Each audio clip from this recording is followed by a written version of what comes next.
Hello అండి, అందరికీ వరలక్ష్మి వ్రతం రోజు అమ్మ వాళ్ళ ఇంటికి తాంబూలానికి పిలిచారండి. ఆడపిల్లని కదా, ఇంకా అమ్మ వాళ్ళ ఇంటికి వెళ్ళాను. ఇంకా అమ్మ వాళ్ళు అయితే చక్కగా ఇలాగా అమ్మవారిని, లక్ష్మీ అమ్మవారిని చక్కగా డెకరేట్ చేశారండి. మా మరదలు మొత్తం చాలా బాగా డెకరేట్ చేసింది. ఇంకా మా బుజ్జి తల్లికి అయితే పసుపు రాసి ఇంకా తనని పూజలో కూర్చోబెట్టి తనతో ఒళ్ళో కూర్చోబెట్టుకొని అక్షంతలు వేపిస్తూ పూజ చేసిందండి.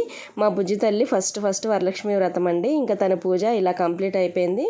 ఇంకా ఫస్ట్ అయితే నాకు తాంబూలం ఇచ్చి మా మరదలు నాతో అలాగే మా వారితో ఇద్దరితో కూడా అక్షంతలు వేయించుకుందండి.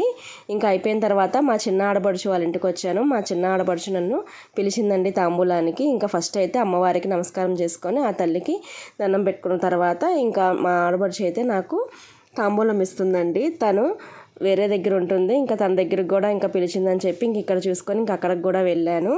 మా ఆడపడుచు ఛానల్ని సబ్స్క్రైబ్ చేసుకోండి. దుర్గా ఫుడ్స్ అండ్ వ్లాగ్స్ అని ఉంటుంది. ప్లీజ్ సబ్స్క్రైబ్ చేసుకోండి. Thank you for watching.